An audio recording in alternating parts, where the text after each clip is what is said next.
It's astonishing that a single scrap of paper passed quietly in the Nuremberg courtroom tied together Wilhelm Keitel and an army captain condemned to the Kriegsmarine small combat units, a branch so lethal it functioned like a suicide force and included explosive motorboats, swimmer saboteurs, and one-man torpedo subs sent on missions from which few were expected to return.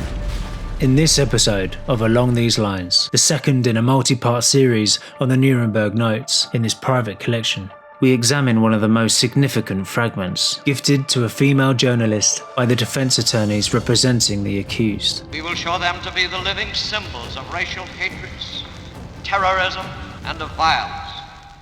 This note was written during the Nuremberg proceedings in July 1946 by Wilhelm Keitel, Field Marshal of the German Army and Chief of the High Command of the Wehrmacht. Keitel was the highest-ranking professional soldier in the Third Reich, the man who signed many of the regime's most consequential military orders. These orders were violations of the existing international law.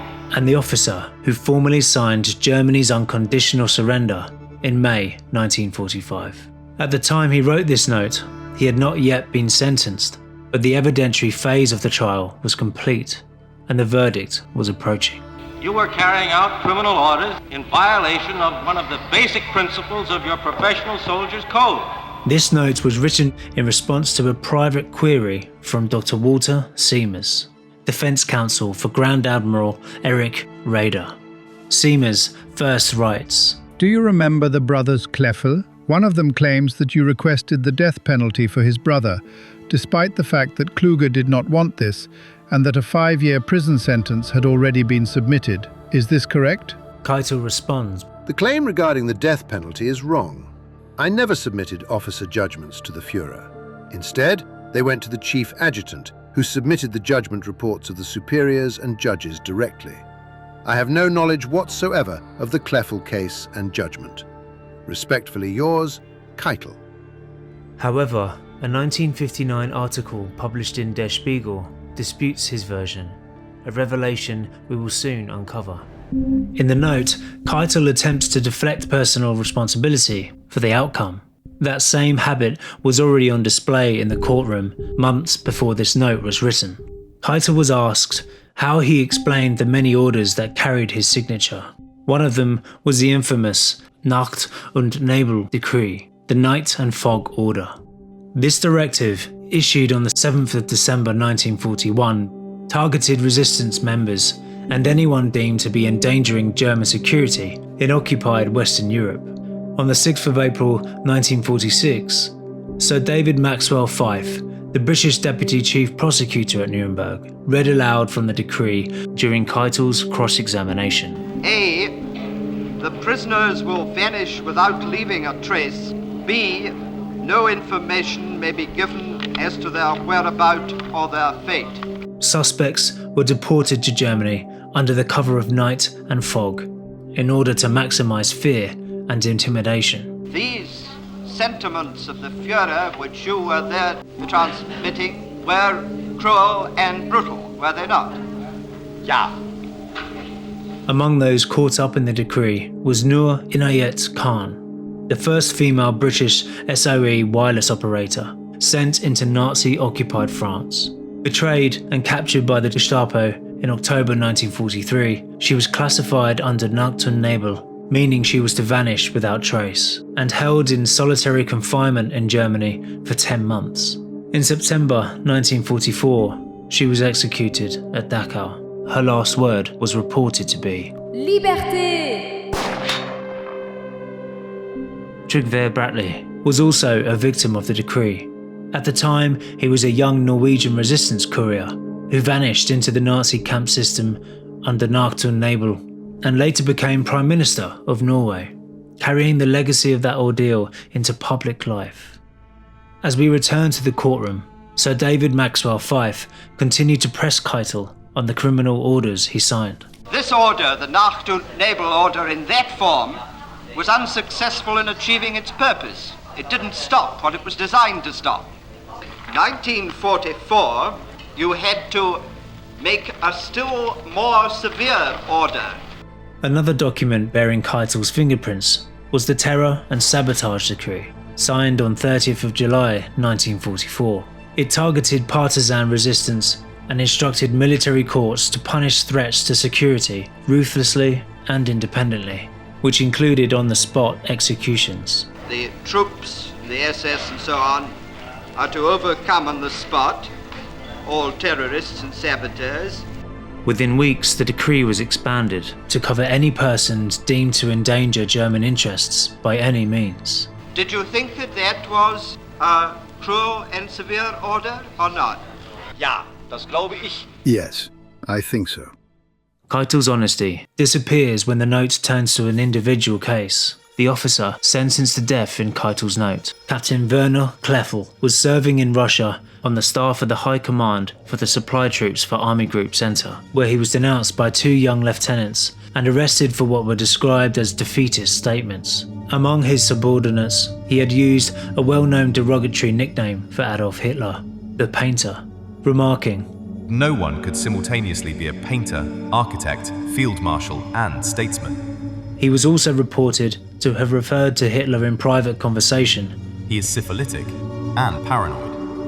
At Kleffel's first court-martial in Berlin on the 11th of December 1943, a Wehrmacht tribunal, presided over by Judge Advocate Wilhelm Keitel, treated his insults of Hitler as contemptuous speech rather than high treason.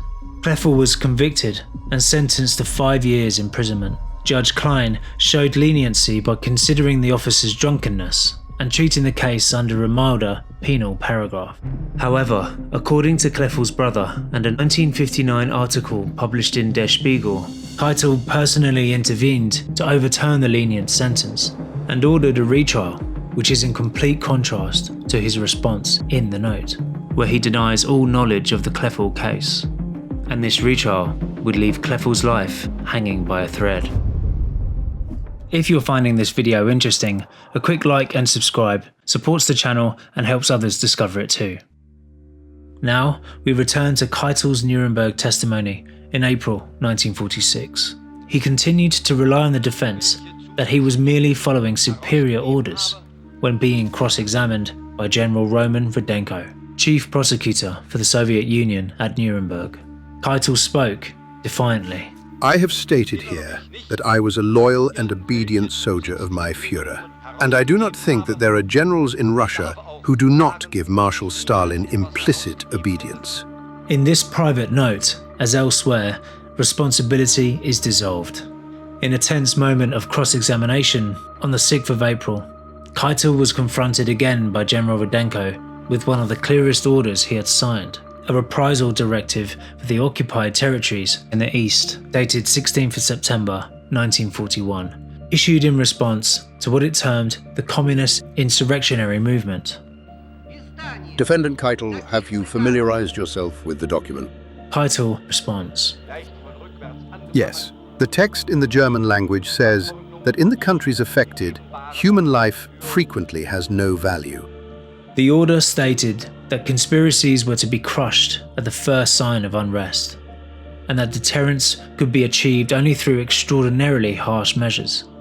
General Rudenko reads from the decree. To atone for the life of one German soldier, 50 to 100 communists must, as a rule, be sentenced to death. The method of execution should strengthen the measure of deterrent. When Norway's Reich Commissar Joseph Terboven asked Hitler whether the relatives of suspected saboteurs could be punished, adding that it would only work if firing squads were authorized. The memo passed through Keitel, who wrote in the margin, Yes, that is the best. General Rudenko pressed Keitel on the decree. I shall now interrogate you on this matter. I ask you whether, when signing this order, you thereby expressed your personal opinion on these cruel measures. In other words, were you in agreement with Hitler? Keitel tried to dodge. I signed the order, but the figures contained in it are alterations made personally by Hitler himself. Rudenko seized on this. And what figures did you present to Hitler? The figures in the original were 5 to 10. In other words, the divergence between you and Hitler consisted merely in the figures, not in the spirit of the document. Keitel responds. Then I must say that with reference to the underlying principle, there was a difference of opinion. the final results of which I no longer feel myself in a position to justify, since I added my signature on behalf of my department. That same department, headed by Keitel, also sent Captain Werner Kleffel back to the courtroom for his retrial on the 30th of August 1944. The judge this time was Otto Vormann, a hard-line Nazi jurist. As expected, Vormann delivered a death sentence for Kleffel. This was an extreme punishment for mere words, but by 1944, Nazi military justice had escalated to executing officers for defeatist remarks.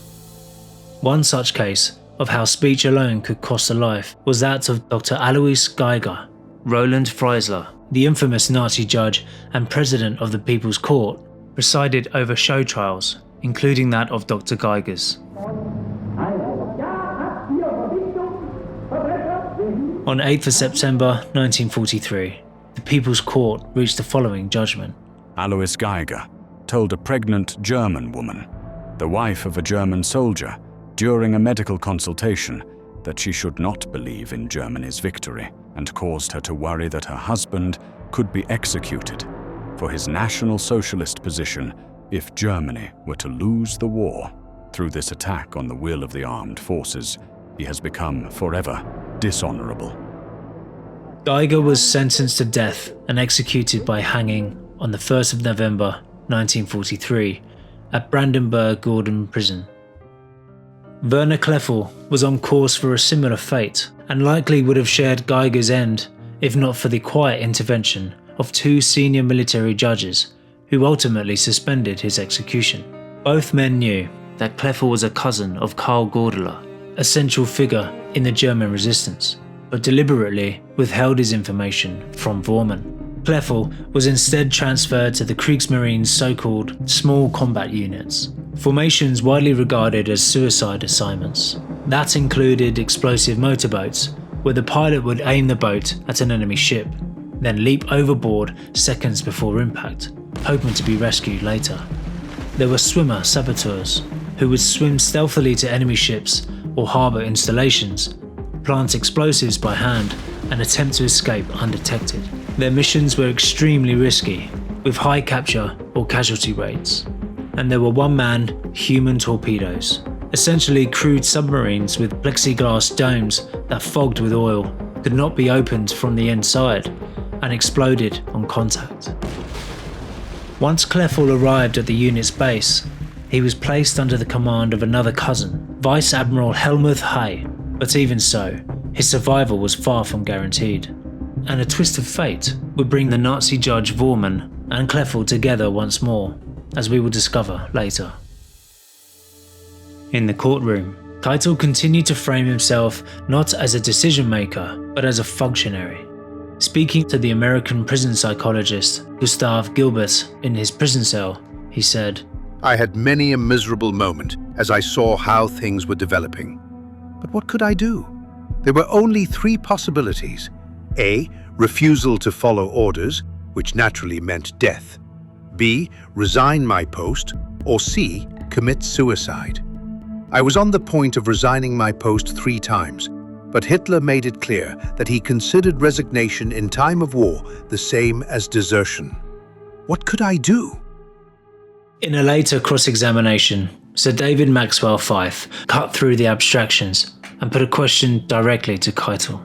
Can you tell the tribunal, say the 3 worst things that you had to do which were against the inner voice of your conscience?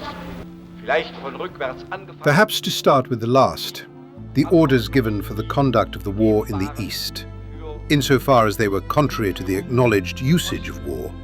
Then, something which particularly concerns the British delegation, the question of the 50 RAF officers. The question which weighed particularly heavy on my mind, that of the terror flyers, and, worst of all, the Nacht and Nebel decree, and the actual consequences it entailed at a later stage and about which I did not know. Those were the worst struggles which I had with myself. For many weary months, a mountain of incredible proof has piled up against these men. Millions of words of evidence have been heard by the judges. The Nuremberg Tribunal rejected Keitel's superior orders defense as a matter of law. Following orders was not accepted. On the 1st of October 1946, Wilhelm Keitel was found guilty on all 4 counts. Wilhelm Keitel, guilty of conspiracy, crimes against peace, war crimes, and crimes against humanity. Death by hanging. After the sentence was pronounced, he asked to be executed by firing squad, stating he wished to die as a soldier. The request was denied. I believed, but I erred, and I was not in a position to prevent what should have been prevented. That is my guilt. I can only wish that out of a clear recognition of the causes, of the disastrous methods and the terrible consequences of this war, there will arise for the German people a new hope for a better future in the community of nations. On the morning of 16th of October 1946, just before his execution, Keitel was asked for his final words. I call on God Almighty to have mercy on the German people. More than 2 million German soldiers went to their death for the fatherland before me. I follow now my sons. All for Germany. These words sent a hush over the witness chamber. As Time magazine later noted, Keitel at the end showed more courage on the scaffold than in the courtroom. Gustav Gilbert later observed in his Nuremberg diary, the idea that a field marshal could be held criminally responsible for orders he gave or executed was apparently something that never dawned on him. Wilhelm Keitel's ashes were scattered in the Isar River. Captain Werner Kleffel, by some miracle, survived the war after being shielded by his powerful cousin. He returned to civilian life in post-war Germany and later served as a senior public prosecutor, becoming chief public prosecutor in Hildesheim. The judge who condemned Kleffel to death, Otto Vormann, was later appointed presiding judge of a senate at the Higher Regional Court in 1952. Investigations into his wartime conduct were quietly dropped, and he remained in office until 1962. Notably, Kleffel himself raised no objection.